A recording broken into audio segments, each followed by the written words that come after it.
Hello everyone, welcome back to St. Louis Teens. I'm here today with Brendan, who is a volunteer at the Senator Sanders presidential campaign.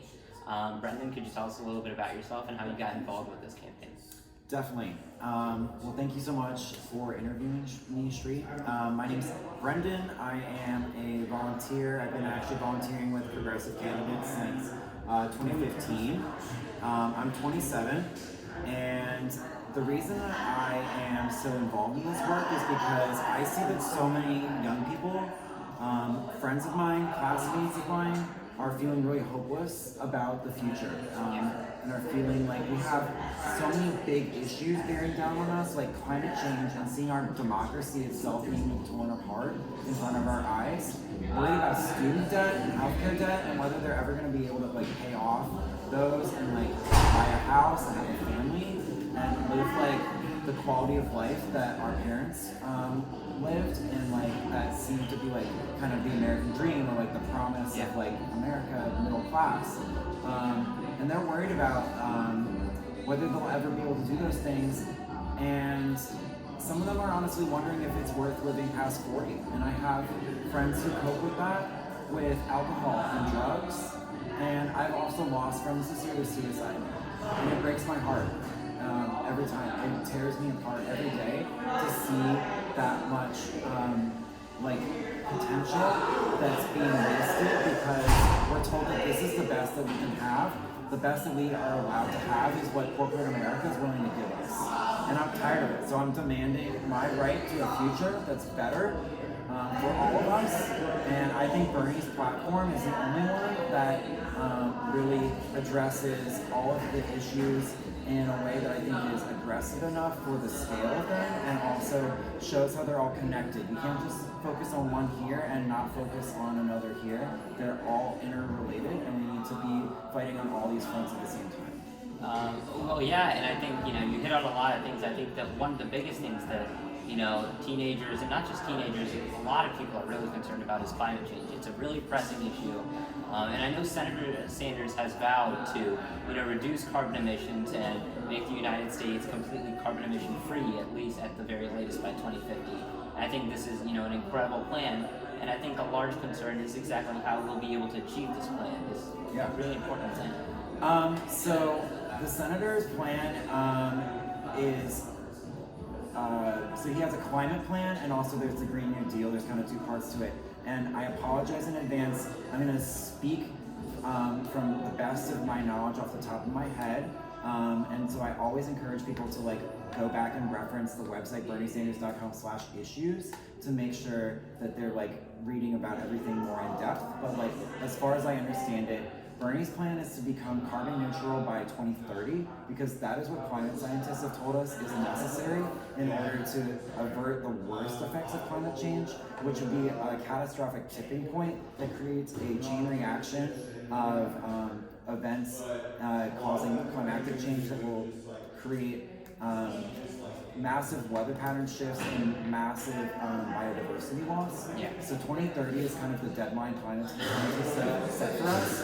And Senator Sanders, from the beginning of this campaign, even before, even when everybody was still in the campaign, Senator Sanders was the only climate plan that actually aimed to be carbon neutral by 2030.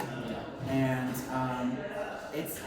you're asking how can we do that? But really the question needs to be, how can we not do that? Yeah. Because this is our future. Right. And I look at one way I make this concrete for people is that the country of Bangladesh has 120 million people in it, and it's a river delta. And when the sea rises, if we don't avert this chain reaction, we're going to end up with 120 million people displaced from Bangladesh alone. That's a third the size of the United States. And where are we going to be able to resettle those people if we don't even want to let 2,000 to 3,000 Syrian refugees into our country right now?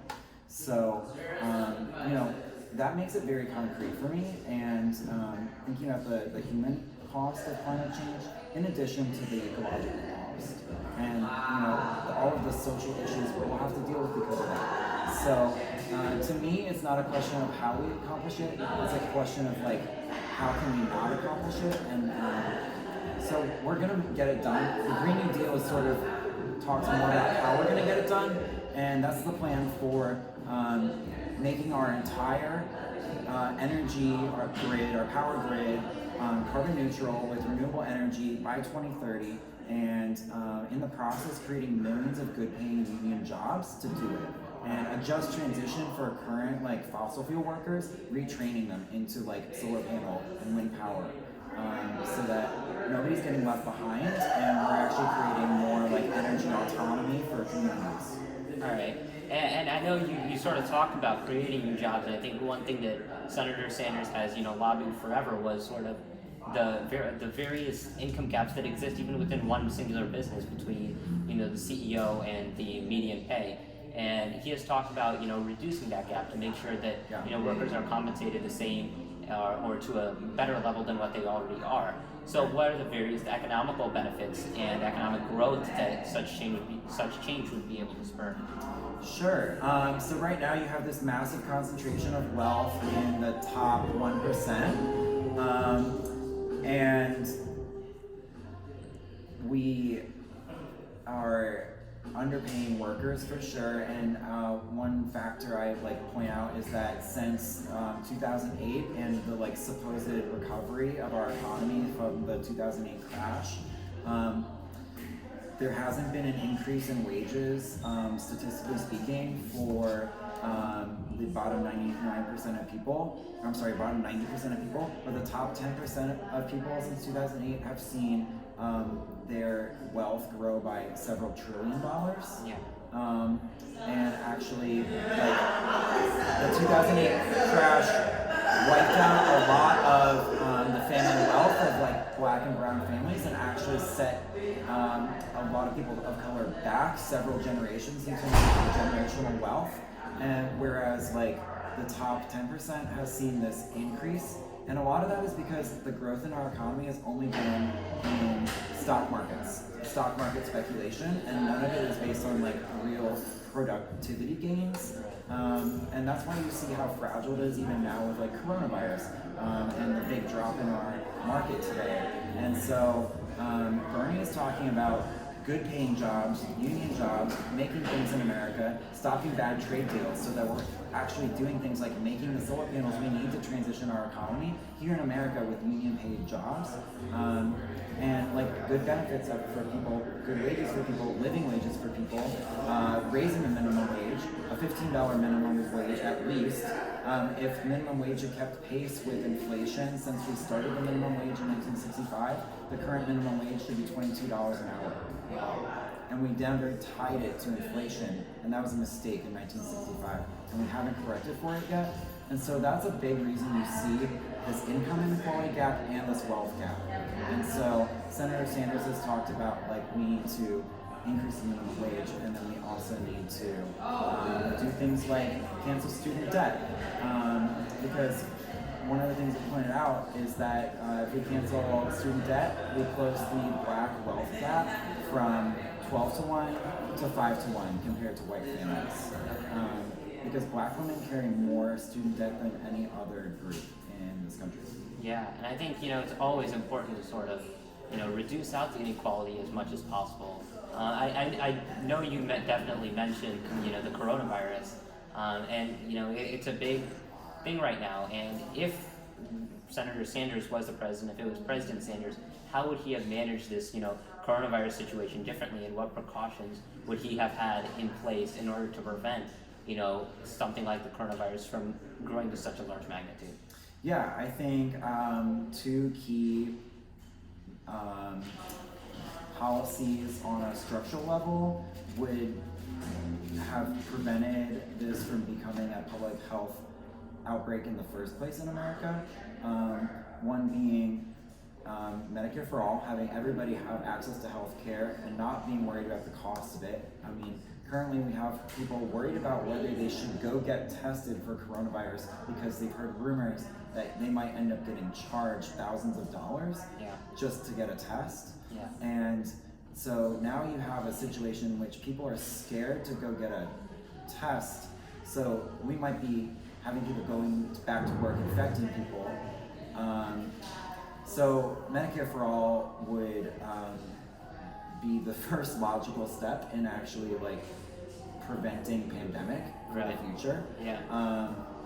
And we can get more into Medicare for All in a minute. I think you Yeah. mentioned you wanted to talk about it more, but I also wanted to point out paid family leave, or paid sick leave, more specifically.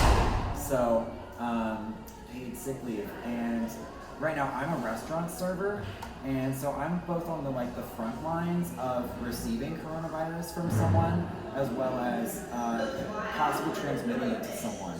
So, if I were to contract it, heaven forbid, and I was out of work for 2 weeks, that would put me in a really dire financial situation because I live like month to month, and if I can't work and I'm not making money and I don't have paid leave, then a lot of people in this country are will be forced to make a hard choice between, do I go back to work when I'm starting to feel maybe a little bit better but may still be able to infect people, and especially in industries like healthcare, like teachers in schools, airline employees, restaurant servers, these are industries where we don't want people to be Yeah. worrying about that. Oh, definitely. We definitely want those people to be staying home. Right. Yeah. So I think those two policies in particular would be how Bernie would have addressed this topic. Yeah, and sort